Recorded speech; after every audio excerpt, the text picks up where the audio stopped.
Hello guys, what's up today? Good afternoon at nandito tayo sa Rooftop Container Garden at nandito po tayo sa midterm gardening tour at papakita ko sa inyo yung part 2 ng aking video dito sa Rooftop Container Garden, ang aking mga tanim na plants dito para makita din yung aking mga tanim katulad ng pinakita ko sa part 1. So let's go at papakita ko na sa inyo. Hello guys, sana nasa mabuti kayong kalagayan at ito yung aking mga tanim. Umpisa tayo sa aloe vera. Yan. Meron tayong ditong acetaba.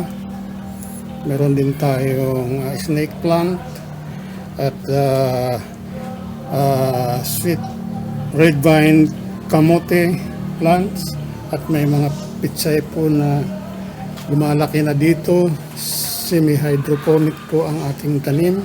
Ayan po ay nabubuhay lang sa tubig dito sa ilalim ng container. Yan, may container siya.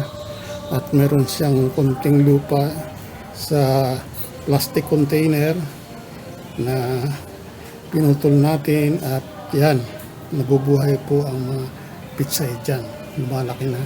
At ganoon din dito, meron tayong semi-hydroponic na gabi at red vine, sweet potato plants. Ayan, bubuhay na sila.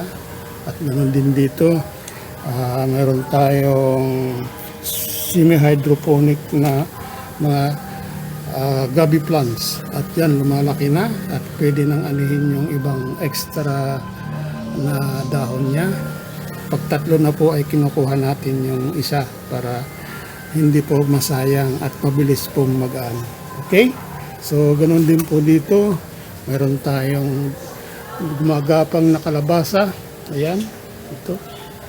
At namumulaklak na siya.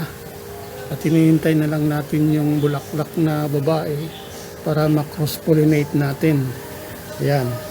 So, dito meron tayong mga series of plastic container with red vine sweet potato plants.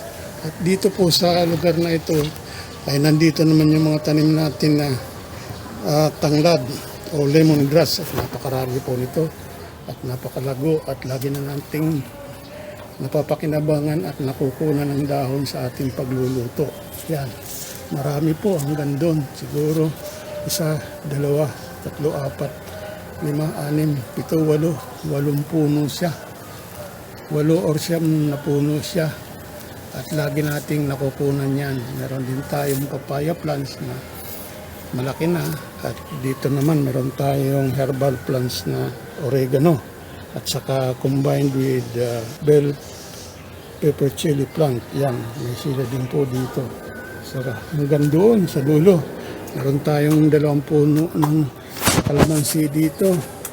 Plus doon pong isa, bali 3. Yan. Yan, may puno din tayo ng ipil-ipil na kinukuha natin yung dahon at ginagawa nating liquid fertilizer.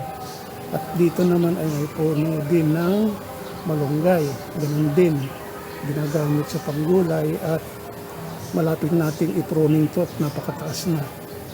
At ginagamit din natin yung kanyang dahon as liquid fertilizer. Yan. So, napakarami tanim po dyan sa looban. Yan. Mga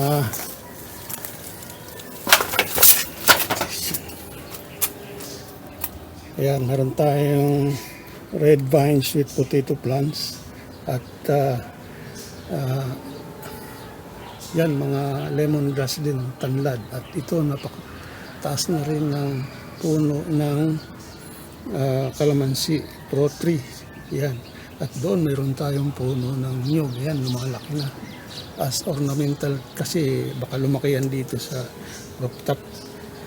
At tinanim din natin. Yan, oh. At lumalago na rin yung ating tanim na kalamansi dito. Yan, dwarf, 2 dwarf kalamansi trees, namumunga na ito.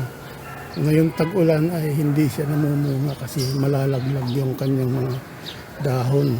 I mean yung kanyang mga bulaklak. Pero mayroon siyang maliliit na bunga. Ayan. So So, hintayin na natin na mag-mature yung kanyang mga bunga. Yan. So, dito ay napakaraming tanim. So, ito po yung ating part 2 ng ating video dito sa mid-year garden tour. Para makita naman ninyo yung aking mga tanim dito sa aking rooftop container garden. Yan. At mayroon tayong kalabasa dito. Yan. Yan. So, yan, i-share ko sa inyo ang aking mga tanim. At sana nagustuhan nyo. And please like, subscribe, and hit the bell button so that you will see the other videos to be uploaded in this channel. Okay guys, thank you very much for watching all my videos. Bye bye.